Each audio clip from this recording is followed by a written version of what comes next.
What's up? What it do? Top of the morning. Came outside, give me a little push-ups, and man, had a few things on my mind. And a lot of time when you see me doing a report or doing a story on, DC blacks in the federal prison system, a lot of time I'm talking about challenges and struggles that people from Washington, D.C. encounter when we're in the federal system. A lot of times people get it misconstrued. They think I'm glorifying the game. They think I'm glorifying violence in prison. But in all actuality, I always started to do these things to inform people of what we went through while we was in prison. Myself, I did 17 years in prison. I had 15 in life. I did 17 years in prison. It wasn't easy. I know guys that did 50 years. I know a guy that's still in prison right now doing 50, been in prison for 54 years. Shout out to Joe James. You got Percy Floyd did 50-some years. Lulu, Big Naughty, Earl Coleman Bay, Willie Strickler, Fly, all these guys. And when I do stories on them, sometimes people get it misconstrued, as I said, like I'm glorifying it. Nah, it's a amazing and mind-boggling thing to put a man in a cage and say you're gonna stay there for the rest of your life. I'm not judging why they send people to prison. That's not my point right here. My point is that when I talk about prison, I talk about prison to remind those of us that have forgot and to educate some of our family and our friends of what we go through. But my cousin last night, she sent me a news clip, and she said the news clip made her cry. She said, Eon, I understand what you and my brother and all of our family go through in these places. And we got homies right now, and I just want you to think. And man, if you got somebody that's in prison, he's your family, your friends, or your loved ones, I want you to check on them. You got guys that's in prisons, in these federal prisons that they send guys to Washington, D.C. from. But if you got somebody in prison, you need to check on them. I-Team has investigated deaths of D.C. inmates serving time in federal prisons and the unanswered questions that their families have had over the years. Now, a second death in recent months has been ruled a homicide. Investigative reporter Tracy Wilkins joins us now to explain why some say D.C. inmates are more vulnerable and what's being done to prevent those deaths behind bars. Tracy? Well, Sean, when a prisoner is given a sentence, the expectation is that they serve it with a focus on successfully bringing them home rehabilitated and ready to contribute to society. D.C.'s prison closed decades ago, so once its inmates are sentenced, they are now sent to federal prisons all over the country. And both inmates and experts tell us they're often targeted. At least 6 D.C. inmates serving in federal prison have been killed in the last 4 years. Some of their families are still wondering what happened. When D.C. native Durisha Hawkins thinks about the new life she's created for her family in Hagerstown, Maryland, she's proud. Up here's a different scenery. You don't hear the sirens. But she's also sad knowing that her husband will never have these moments with his children again. He loved being a dad. He just loved it. She says Camara Jones was a dutiful father, but also a complicated man. In and out of prison, a parole violation putting him back behind bars. Thousands of miles away, where Jones said he felt targeted. For some reason that they just automatically don't like D.C., people from D.C. The distance making it almost impossible to see him or check on him. I missed him prior to this, but it's a different feeling now. It's like I'm sorry, I don't want to get. It's a different feeling now, because I know he's not coming home. On March 22nd, Jones' body was discovered in the Special Housing Unit, a place of isolation for prisoners, also known as the SHU, at USP Victorville in California. His death ruled a homicide. The coroner's office called me and told me that they had his body. Prisoners placed in the SHU may be moved there for discipline or can request it for their own protection. Durisha doesn't know why he was there, but she told the I-Team he expressed concern for his safety and told her he had been injured, but didn't say by whom. He's had a broken collarbone. He's had fractured ribs. According to Bureau of Prisons documents obtained by the I-Team, correctional officers tried to resuscitate Jones after he was found leaning against the shower. I inquired about him, like, how was somebody deceased standing in a shower? A roommate also in the cell was restrained and removed.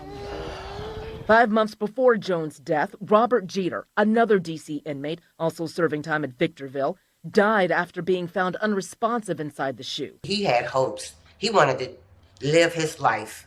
Initially ruled undetermined, the BOP now says his death was a homicide caused by blunt force trauma.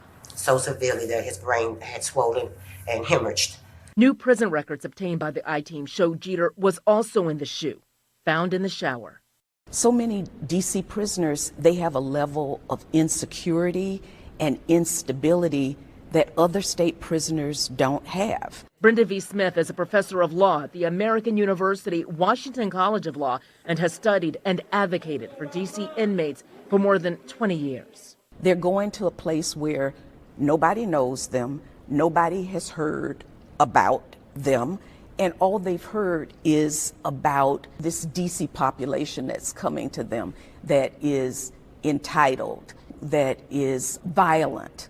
Many people don't know what happens inside of a prison. But it is Naila Sebron's job to know. She's with DC Corrections Information Council, or CIC. The city agency bridges the gap between DC's inmates, the federal prisons, and the city's legislators. They visit up to 5 prisons a year, checking on conditions and talking with DC's incarcerated. We are here to give them a voice.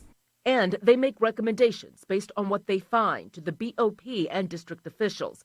In this CIC inspection report of Victorville from 2016, numerous inmates said the prison was unsafe and dangerous, with high rates of gang-related violence. Over half of the inmates interviewed reported being assaulted and expressed fear for their safety or lives.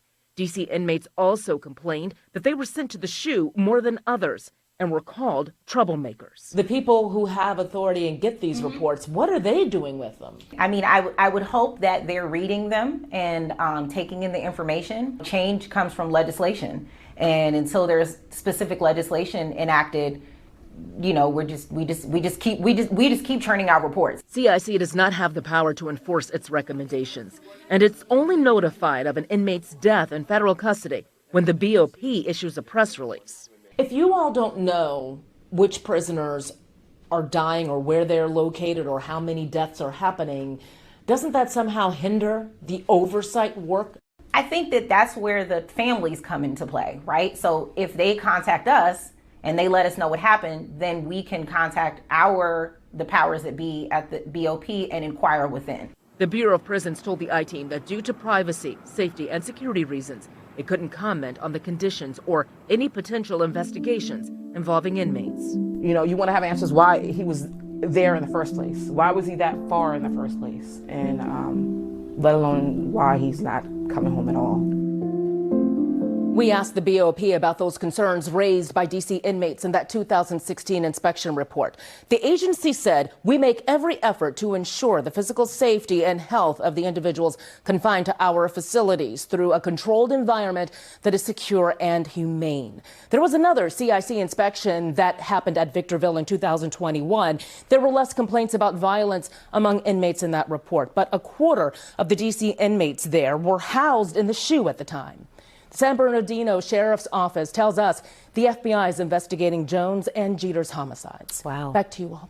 Tracy, I'm just curious, has there been any response from DC leaders about this? Yes, Sean, we did hear from DC Councilmember Brooke Pinto's office. She chairs the committee that oversees the judiciary and public safety, and she said the homicides are extremely troubling and that she will continue to keep fighting for control over DC's jail and prison system, including keeping DC inmates closer to home. I done been in these prisons. They send people too far away, hundreds and hundreds of miles. You got people all the way in prisons in Louisiana and California and places like this where the people there don't want them there, the people there don't like them. People that's from where we from, Washington, D.C., that have been somewhere before them and done something to one of them jokers, and they just turned into a bad situation, man.